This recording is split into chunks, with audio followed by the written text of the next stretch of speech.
This video will cover general ordering instructions.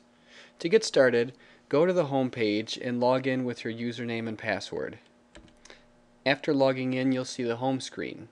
Before we start ordering products, let's review the navigation bar.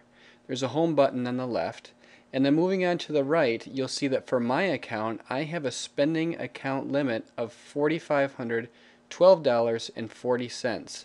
If you have a spending account enabled for your account, you'll see your available funds listed here. When I order products, this number will decrease as I order all the way down to 0.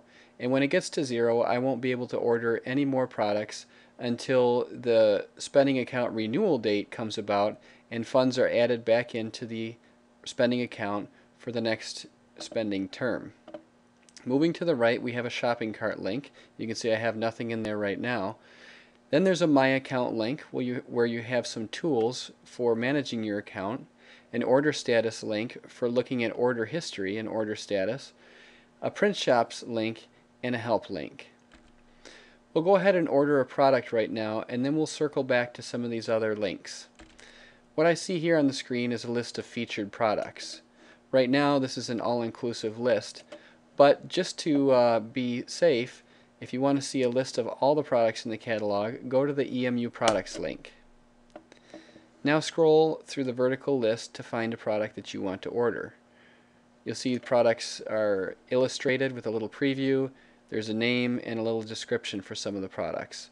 Some of the products also have a special training video that's dedicated just to that product, and these walk you through how to use the customization controls in order to customize that product exactly the way you want. So go ahead and watch those specific product training videos also after you finish this general video. So we're going to hit begin on the note card. This is the note card customization area. Down below here there's an area where you can customize the front panel. If you want to see specific instructions about doing this for this product or any other product, watch the product specific training video. For this product, we're just going to start at the top and quickly breeze through this. The first thing we want to do is change the job name because it's just got a default name right now that says EMU Note Card. So what I'm going to do is put EMU Note Card, then I'm going to call it Training Video because it describes what I'm doing right now. Also, I want to choose a quantity of, let's say, 2,500 note cards. Now I'm going to go down and select Yes because I have a choice of yes and no from the Panel 1 Show Script control, and that controls whether or not the scripted text appears in the background of this image.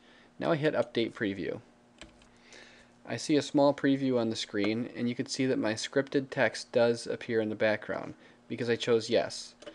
Now I'm going to look at the full-size preview. This is something you should always look at in Acrobat Reader before you place your order because you're not going to get a physical proof, a printed proof for the products that you're ordering. This online high-res full-size preview is your final proof. So make sure everything is perfect here and that you approve it before you proceed with your order. Okay, now we're going to close that full-size preview and go ahead and place the order by clicking Next. We see a review screen here where we can adjust our quantity or change the job name. It's very important that you put in a descriptive job name here so that when you look through your order history, not all of the note cards you've ordered will be named the same thing. Go ahead and put a descriptive name and then click Add to Cart. Here's our shopping cart view. What we're going to do here is go ahead and place this order, but if we wanted to add more products, we could simply click Continue Shopping. We're going to work from the top to the bottom of this shopping cart screen. So the first thing that you need to do, starting from the top, is to click the calendar for the requested ship date and time. This is a required field. When you click the calendar, the storefront will automatically populate down at the bottom here the earliest possible ship date for your item. So what I recommend is that you just click the calendar and then note the date and click Save. You don't have to change the date because the earliest possible ship date is already listed for you. Moving down the list here, there's a last opportunity to change the quantity of the product that we want to order, and we'll see the price change reflected here too. There's a subtotal, which is just the product, a shipping cost. Right now the shipping cost is set to 0, and the shipment method is set to Office Max Standard, which means that the Office Max truck will deliver this to you. If there was a shipping charge, you would see that listed here. If there are any taxes to be assessed to this order, they will be listed here, and then you'll see your total finally at the bottom. The last thing to do on this screen is to verify that the shipment address is correct. This information is automatically pulled from your user profile, and if you'd like to have the product shipped somewhere else, simply change these fields and then click Save. If everything looks good, go ahead and click Checkout. This next screen is the Payment and Approval screen.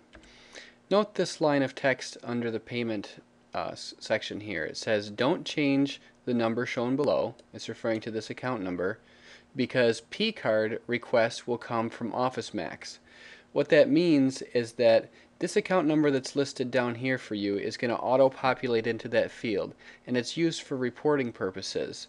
But the P-card number that is actually going to be used to pay for this order will come from a request by Office Max. In other words, they will contact you before the order ships, request the P-card number, then after they've got that, they will go ahead and ship the order to you. So don't worry about your P-card number at this point. Just make sure that you do not change the account number that's shown here. Next, move on to the approval process below. You'll see a list of any approvers who are set up to approve your order. In this case, for this test video, I have Darcy Gifford listed. The reason this is in place is to get administrative approval for all orders at Eastern Michigan University. So when I place this order as a user, I'm going to get an email that says my order was successfully placed. Darcy is going to get an email saying that an order requires her approval. She'll log into the site with her username and password.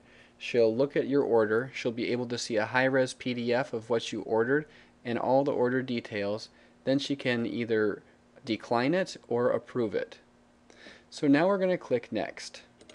This is the last screen before checking out and placing the order, and it lists all of the order details again for you to verify.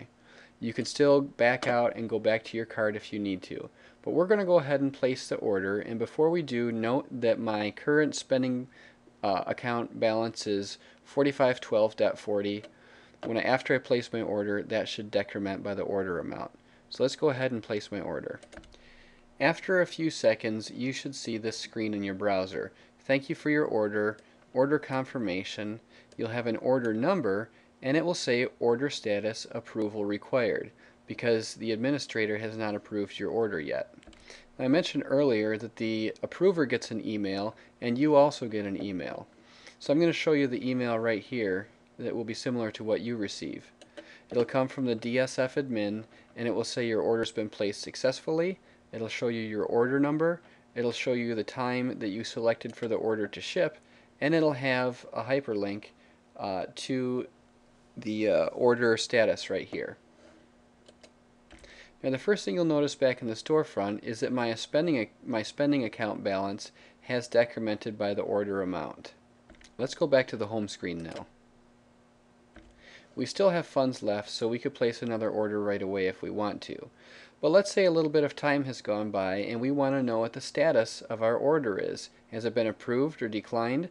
If we click on Order Status, we can see a list of all of our orders and the order status for each one.